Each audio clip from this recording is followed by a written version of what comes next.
Mohibul tutorial এর উপস্থাপনায় আজকের ক্লাসে স্বাগত জানাচ্ছি সকল ছাত্রছাত্রীকে। আজকের ক্লাসে নিয়ে এসেছি ক্লাস 12 এর থার্ড সেমিস্টার বাংলা বিষয়ের ভাষা পাঠ থেকে শব্দার্থ তত্ত্বের বেশ কিছু গুরুত্বপূর্ণ এমসিকিউ, যেগুলি তোমাদের ফাইনাল পরীক্ষার জন্য খুবই গুরুত্বপূর্ণ। 1 নাম্বার, থিসরাস শব্দের ব্যুৎপত্তিগত অর্থ হলো, সঠিক উত্তর রত্নাগার।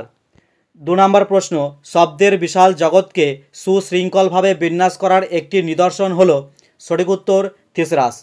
3 নম্বর প্রশ্ন, একটি বাংলা থিসরাসের উদাহরণ হলো, সঠিক উত্তর সমার্থ শব্দকোষ।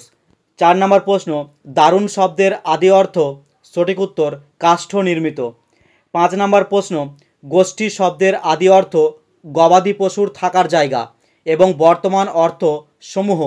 এটি শব্দার্থ পরিবর্তনের কোন ধারা? সঠিক উত্তর শব্দার্থের রূপান্তর। 6 নম্বর প্রশ্ন, সমাজের বিভিন্ন ক্ষেত্রে ভাষার ব্যবহার ভাষার অর্থের উপর যে প্রভাব ফেলে তার সমালোচনাকে বলে, সঠিক উত্তর প্রয়োগ তত্ত্ব। 7 নম্বর প্রশ্ন, শব্দার্থের রূপান্তর অন্য কী নামে পরিচিত? সঠিক উত্তর অর্থ সংক্রম। 8 নম্বর প্রশ্ন, গবেষণা শব্দের আদি অর্থ গরু খোঁজা, পরিবর্তিত অর্থ তথ্যানুসন্ধান। শব্দার্থ পরিবর্তনের ধারাটি হল, সঠিক উত্তর শব্দার্থের রূপান্তর। 9 নম্বর প্রশ্ন, সন্দেশ শব্দের আদি অর্থ সংবাদ ও বর্তমান অর্থ মিষ্টান্ন। এটি শব্দার্থ পরিবর্তনের কোন ধারা? সঠিক উত্তর অর্থের রূপান্তর। 10 নম্বর প্রশ্ন, কলম শব্দের আদি অর্থ এবং বর্তমান অর্থ কী? সঠিক উত্তর স্বর বা খাগ এবং লেখনী। 11 নম্বর প্রশ্ন, কটা বাজলো অবলিক রাম এইমাত্র বাড়ি ফিরল, এটি কিসের উদাহরণ? সঠিক উত্তর প্রয়োগ তত্ত্ব। 12 নম্বর প্রশ্ন, শব্দের অর্থের অভিন্নতা বোঝাতে ব্যবহৃত হয়, সঠিক উত্তর সমর্থকতা। 13 নম্বর প্রশ্ন, উপবাস শব্দটির অর্থ নিকটে বাস, বর্তমান অর্থ অনাহার। এটি শব্দার্থ পরিবর্তনের যে ধারায় পড়ে, সঠিক উত্তর অর্থের রূপান্তর। 14 নম্বর প্রশ্ন, থিসরাস হলো একটি, সঠিক উত্তর গ্রিক শব্দ।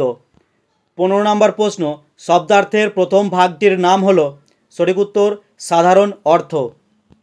16 নম্বর প্রশ্ন, অন্ন শব্দটির আদি অর্থ খাদ্য, পরিবর্তিত অর্থ ভাত। এটি শব্দার্থ পরিবর্তনের কোন ধারা? সঠিক উত্তর শব্দার্থের সংকোচ। 17 নম্বর প্রশ্ন, দুহিতা শব্দের আদি অর্থ ও পরিবর্তিত অর্থ কী?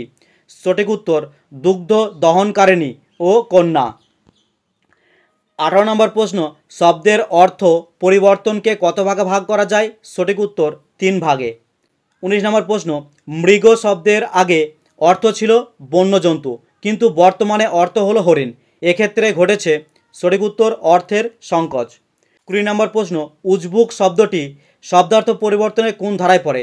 সঠিক উত্তর অর্থের রূপান্তর।